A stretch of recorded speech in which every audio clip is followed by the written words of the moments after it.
open this up and see what we got in here to start with.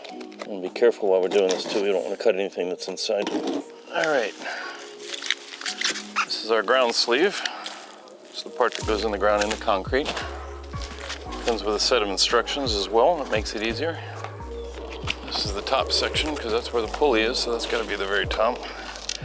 Got 6 sections here. This is going to be the middle second section probably because of that, but they're all numbered and labeled, so we'll be able to see which goes where. There you go. Yep, another section. These are all packed very nicely too, protected. It all keeps that painted finish protected. And what else? Get the ball for the top. We got our solar light.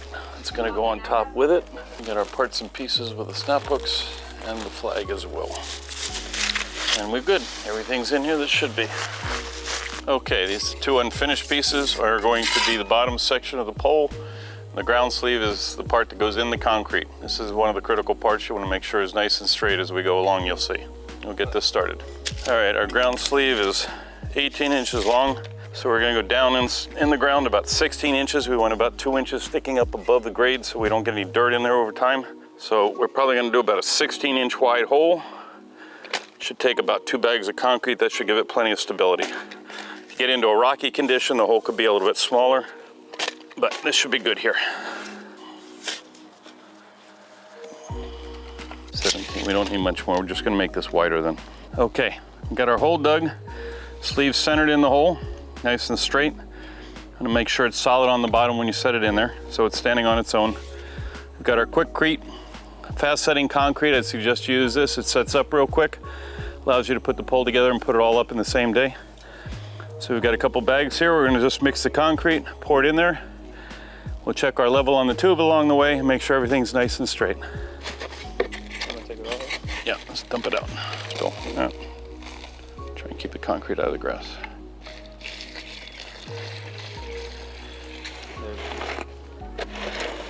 It's a touch. Good, good, good.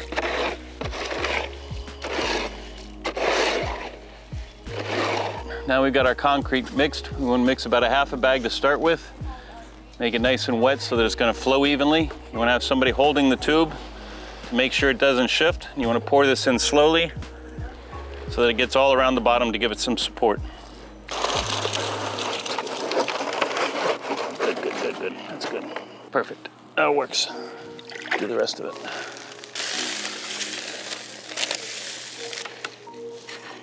In the middle.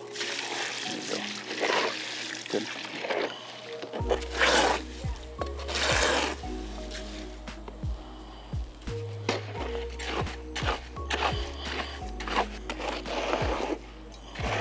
Okay.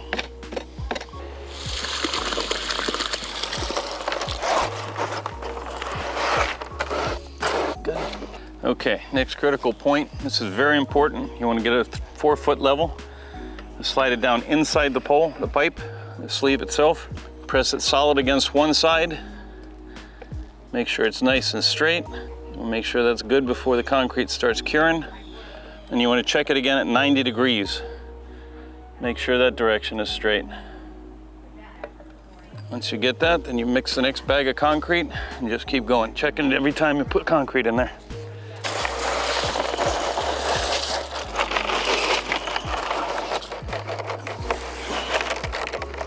Now after that first bag, dry it up. Don't put as much water so it's a little thicker. It'll dry a little quicker.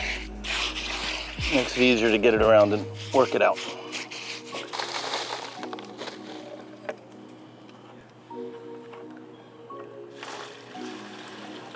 Looking good. Gotta make sure that's straight while you're going because this concrete dries quick and once it's dry, it's too late.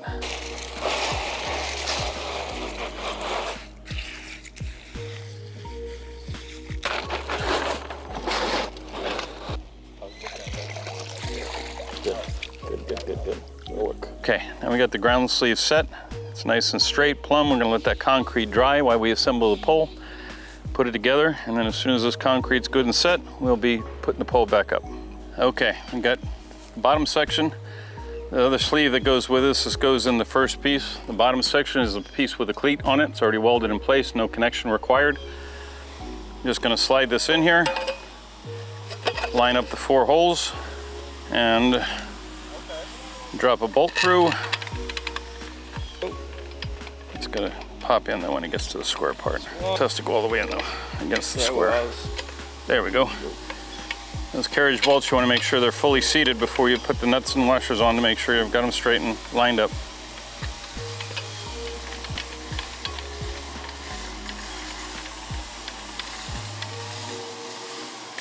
There we go. Get 2 bolts in and put a washer and a nut on each one. We're just going to leave them on there loose right now, and then we'll go back and tighten them all up after we get the pull together. Okay.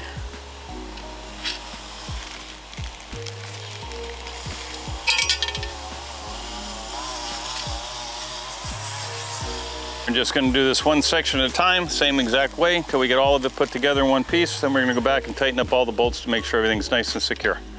Make sure the bolts line up straight so that you've got a nice tight seam on the joint, because they're a little offset, so make sure you double check that.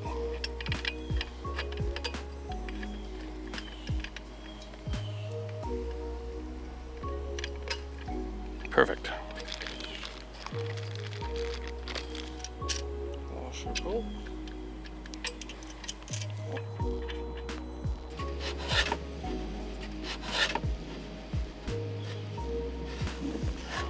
Perfect. Should automatically line up. Well, you could put it backwards technically. Well, no, it should. Yeah, you're right. You're right, because it's squaring. That's it. All right, I'm going to use a 7/16 socket. We'll make sure we tighten these all up nice and tight, because they're carriage bolts on the other side. You don't need a wrench. You just want to keep it pressed against the pole so the head on it makes it good. You want to tighten these up so they're snug, but you don't want to lock them down as far as you can. You might bend the sleeve or the pipe. You don't want to do that.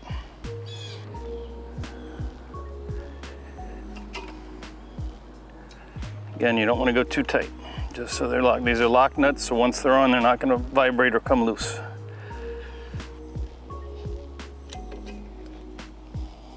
Now they're all tight. You take the black caps that are supplied with the pole and put them over top of those nuts just to keep them covered. Dresses it off, makes them look nice, and keeps the rope from getting tangled. Okay, and it's parts and pieces. There's also extras supplied in case you have a problem with one of the nuts or the bolts. You lose one, drop one. There's extras in here to help cover. You don't have to go running over to the store to have to get a new one. And install the rope.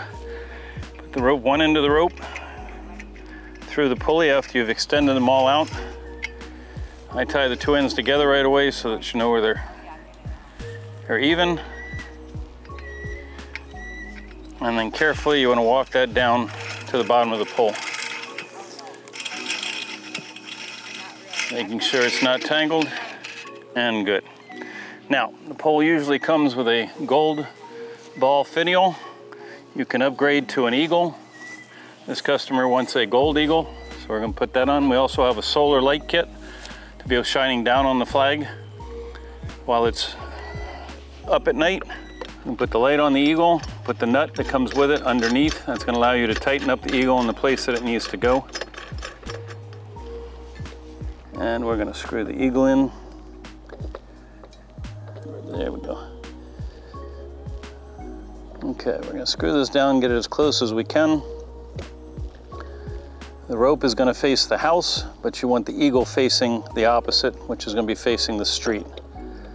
So you want the back side of the eagle lined up with the pulley. And once you do that, we're going to take our wrench. We're going to tighten down the nut.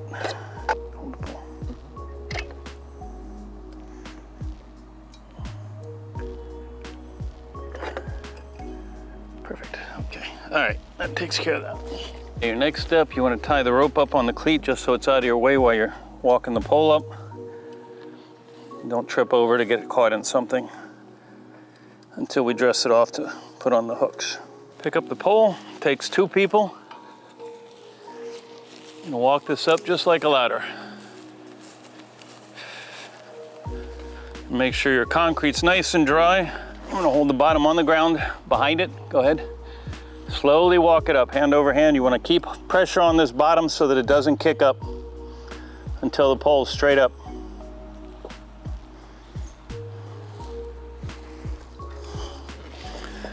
Keep a hold on this. Just gonna slowly move the pole over and set it in the sleeve. A little bit of movement so it'll slide down in. Like so. Cleats to the back. Okay, next thing is to hook on the snap hooks. Now the line goes up the front of the pole. You want the line that's on the outside of the pulley, that's gonna be the top of the flag.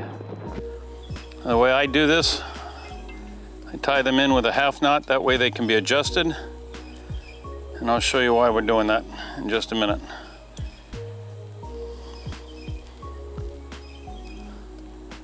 Just a single overhand knot. You want to give yourself plenty of slack up front here, because you're going to need that when we dress off the rest of the halyard.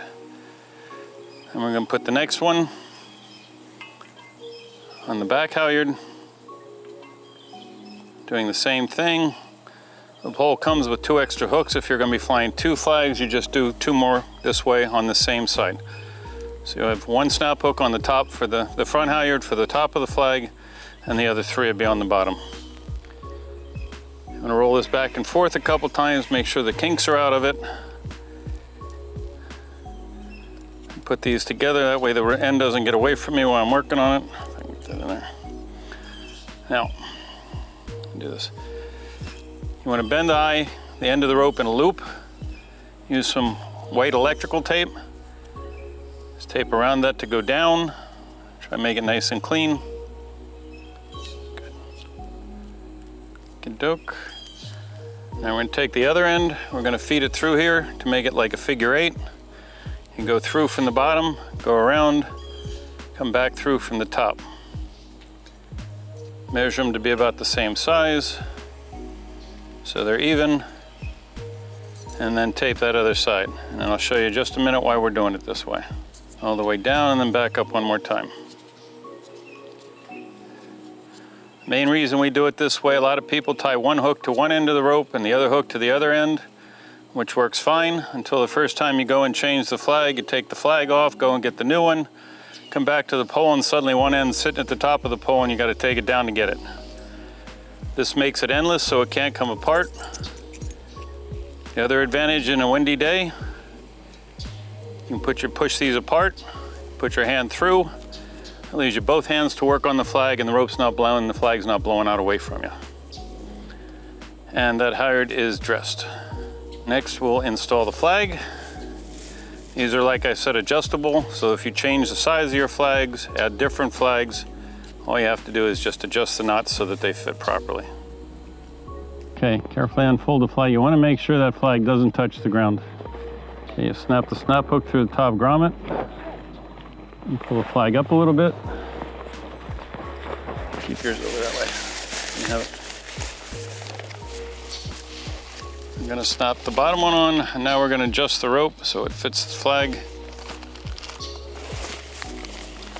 The header of the flag should be just slightly loose,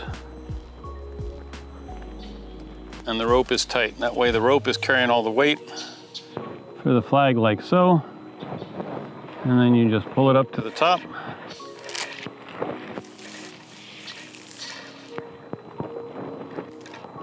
Pull it all the way up. You want to back it down about 1 inch so that knot isn't against the housing, and that'll make your rope last a lot longer. Just tie this off so it's controlled. And now we're going to do the mulch around the bottom just to dress it off. A little bit more. And a lot around the middle just to cover up this sleeve. That's good. That should do it. We're going to be taking the flag down. I wanted to put it up for you so you saw how to do it, but when you install your pole, you want to leave the flag off for 48 hours. That way you're sure that concrete is completely dry before you put any wind loads with that flag on top of the pole. And your new pole is good, and you all are set to go.